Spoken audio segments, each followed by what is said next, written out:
there, and welcome to my channel. If this is your first time here, my name is Angie and I'm a chemist who loves makeup. I can't believe we're still talking about the Jaclyn Hill lipstick situation, but here we are. So Jaclyn Hill went on, I think her name's Avery's podcast, just to talk about her life and whatnot, and this is brought up again. So since it's brought up again, I'm going to talk about it from my perspective as a chemist who's worked in manufacturing and give some insight onto some of the things she's talking about and my thoughts on it. So this is going to be kind of a reaction style video. I cut out parts of the podcast that were relevant to what I could speak on, and so I'll be playing for those and then responding to them. If you're not familiar with this situation, I'll definitely link some of my previous videos below where I talked about it, but we're going to get into the clips right now. Launched and they were defective, but not all of them were defective. After doing all the research and all the noise calmed down, it was 2% of my lipsticks that had white fuzzies on them. So in this clip, she's claiming 2% of the lipsticks had these little fuzzy particles on them. So this may be surprising, but based on inspection levels, if we were to take what she's saying at face value, and these little fuzzies are not harmful contamination that was found in these lipsticks, 2% might actually be considered a reasonable level.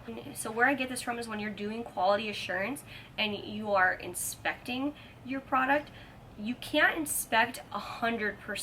There are certain things that you can inspect for 100% with like a system that detects certain things, but something like this kind of contamination would not be. So you have to do a randomized sampling plan basically. There are standards for this. The most common is from a organization called Angie, and they have what's referred to as AQL levels, or acceptable quality limits, and based off of a risk you can determine how many samples you should inspect and what percent of those samples can have the defect. In this case, this would be the white fuzzies. There are really like 3 types. You have critical, which is like a safety issue, so any sort of contamination that would be harmful, or a missing label for instance would be considered critical because it's either legal or safety related. That would be most likely, and that's usually you can't have any defects found within your sample that would have these.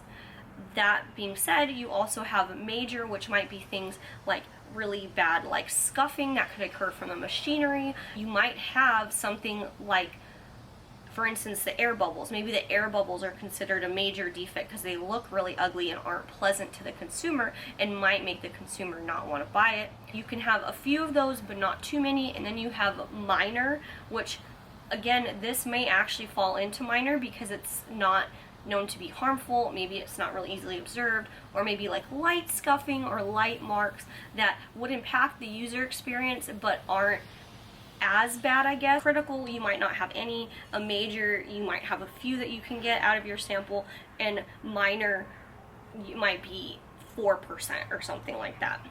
So it really just depends. The 2% that she talked about may actually fall within this like risk criteria, and that may seem shocking to people, even if it is 2% that there should be none. But if it's considered non-harmful, 2% may be considered a reasonable amount in these. And that might seem kind of weird to you and kind of shocking that I'm saying that, and I was kind of shocked too because I thought, oh, maybe 2% sounds kind of high, but as I was thinking of it, I'm like, that might be a reasonable number based off of taking for face value that those fuzzies are what they are.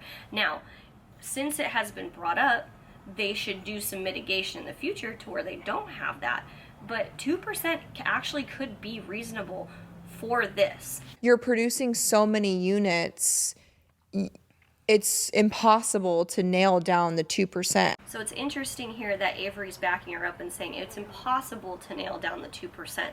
Well, it may be impossible to find every single one in the batch, but they were able to figure out there was 2%.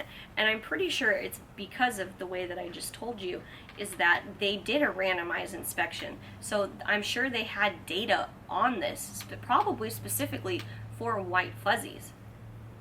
And that's why we do this, so you can kind of gauge if you have that many, is it worth trying to do 100% inspection?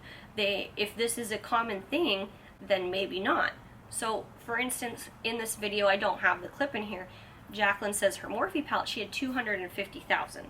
So if there were 250,000 lipsticks produced, they're probably inspecting maybe like 500 to 800 of the lipsticks, and that's if it's like a regular inspection. If this is a launch batch, they should be doing it more closely to where you would inspect more. If they found 2%, it would probably be likely they probably found 10 out of those 500 had it, and they would decide whether they found them all at the beginning or throughout, if this was worth tossing all this product or not. That's how you find the 2%. So it's interesting that she's saying this, because there is a way that they figured out the 2%.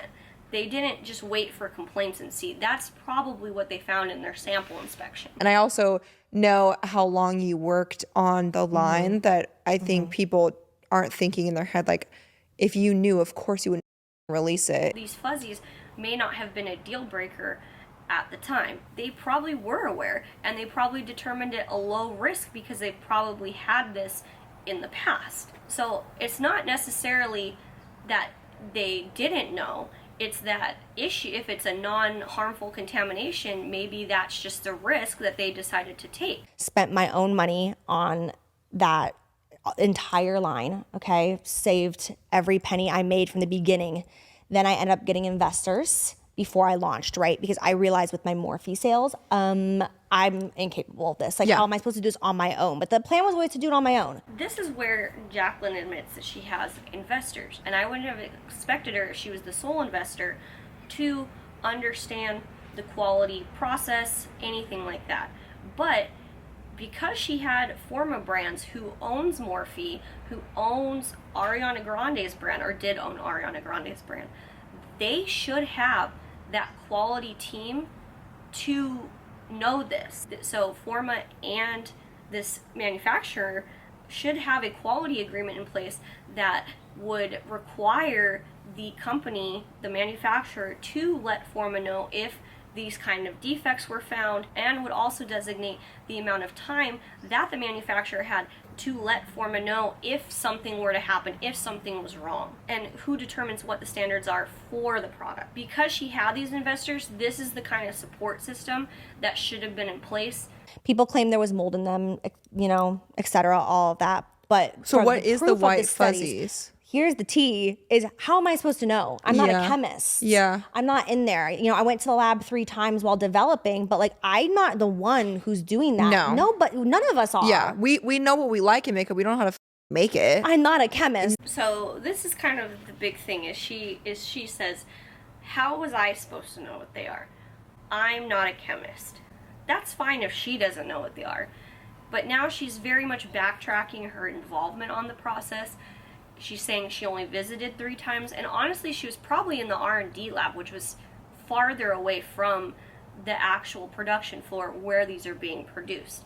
So she probably didn't really have any involvement with the actual manufacturing of the product, just probably more in samples and prototypes. But here's the thing, again, I don't expect her to be a chemist, but there should have been someone on Jaclyn's team in the quality side that would know how to work with the manufacturer to determine what these are, and maybe even have had a familiarity with manufacturing of cosmetics to be able to guide the manufacturer to figure out what it is. That's supposed to be a joint partnership between the manufacturer and the brand to figure that out. What we were told is that it was white fuzzies from towels and gloves from cleaning the vats, like and lint such. and stuff. Yes, like Got lint. It. Okay. So this part I also thought was interesting too. So she says cleaning the vats, and she says gloves, so I thought the gloves were to put them on there. But let's say it's towels, for instance. So these towels are used when they're cleaning after the product is made, and they're leaving lint behind, is the gist of what I'm getting from this. And I thought that was really interesting, because I've never worked with solid products like this. I mostly have dealt with more liquid type of products. And it's interesting that this lint would be left over or even used to clean it. Maybe it's just harder to clean, so they use the towels to take off the excess product that's on there. But it's interesting that these would still be left at the end to where they could contaminate the next product, because at least from what I would think would happen would be they clean it out, maybe they use towels, maybe they don't, and then at the end, after it's all cleaned, then you would do a rinse at the end to make sure that nothing is left over in this vessel, which theoretically should remove most of, if not all, that lint. Now, that being said, because we now know this lint's an issue, they should try to go towards a lint-free kind of towel that might be better suited to what they need, or a different tool to use when cleaning to avoid having this problem in the future. So if we take this at face value, that's a really interesting cleaning process to me. Here's the tea, is there were several other brands in 2018 that launched lipsticks with the exact same issues, but none of them were being aired because everyone was so focused on mine. If this is how this facility and maybe other facilities do clean, that might be why this is an issue, is because this is a common occurrence in the industry. And again, maybe it's accepted because these towels are clean when they're being used. They're not thought to have any sort of harmful properties. So maybe this is an industry standard for lipsticks and cleaning, and this is just something that happens. Did she probably get more scrutiny? Yes, she probably did get more scrutiny because people were looking for something to be wrong. But honestly, this is just something that goes along with bigger brands too. How did you find out about it? Like, what was the first call you got? It was a tweet, and I clapped back. I was so defensive because I'm like, my lipsticks are perfect. Like, they passed quality control. They went through the ring of fire, like, good to go, right? We did the whole process the way it's supposed to go in the industry by the book. So again, she's kind of going back to, she's an industry expert and is, saying, oh, they passed quality control. They did this. That's why I clapped back. But it seems like she pretty much only helped develop the product. And you worked for years on that. And I thought I had perfected it. I was so cocky. And, she says, I thought I perfected it. Well, it is possible. Well, maybe the formula is fine. Maybe the formula was fine. Maybe it was good. Contamination, air bubbles, that kind of stuff you're going to see during scale-up. So that may have been completely separate from any involvement she had. But then that's why she shouldn't have responded the way she did, because she's not an industry expert. She says, we did this by the book. This was her first brand product launch, that even then we do know there's people behind the scenes, so she wasn't involved as much as she is led on to be, which is fine, but that's why it was very bad for her to respond, because she doesn't know the process. How does she know that this is how you're supposed to do it? She's only made one product. So when something like that happens, is the lab not liable for that? No. Wow. No. So talking about, is the lab manufacturing facility not liable for this? And Jaclyn says no, and she says she can't dive too much into it, but the gist of it is no, they're not liable.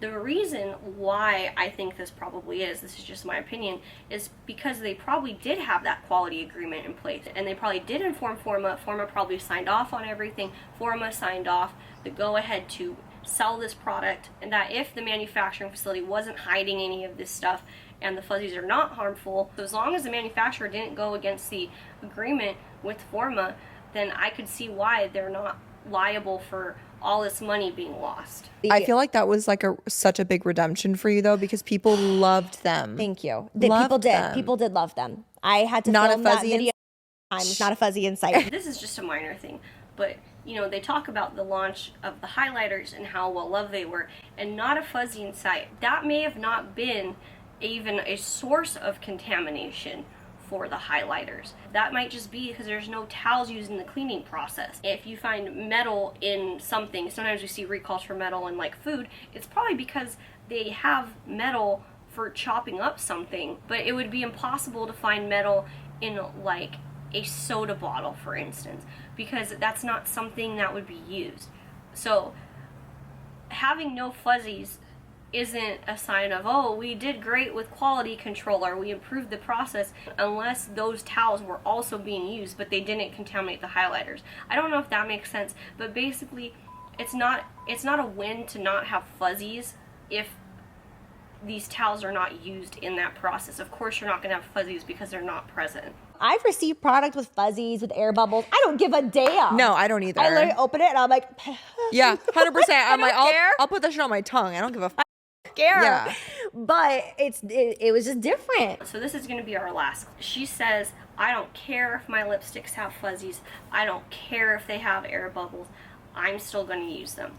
Well, the thing is that people are spending their money on these products, so they expect them to be a certain quality. You're not going to go to the grocery store and go pick up the dented can of beans and be like, it's okay, it happens. You're going to want the nicest looking can of beans on that shelf. You Instacarted some food and you received a dented can of beans, you would probably complain, right? So it's the same thing here. People don't want to get a product that is damaged looking or less than perfect because they spent their hard-earned money on it. And actually, a lot of these bigger brands like your L'Oreal's, your Estee Lauders, these are going to be things that they may end up being very, very particular about.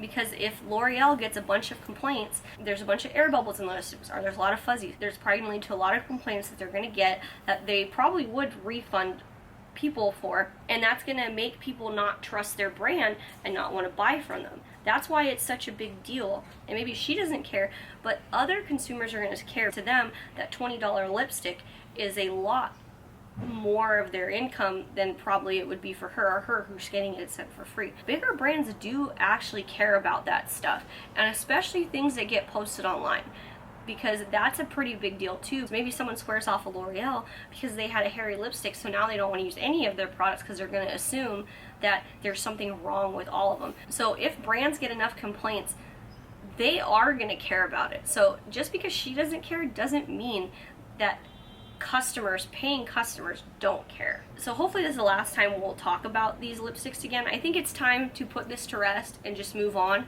I think she just needs to focus on her collabs. I know she just had an energy drink collab that came out. I think all that has been said about these lipsticks are done. So hopefully there won't be more for me to add. But if you learned something today, don't forget to give this video a thumbs up and click the subscribe button. And click the subscribe button so you don't miss any new videos where we talk about the science of skincare and makeup. And with that, I will see you in my next video. Bye!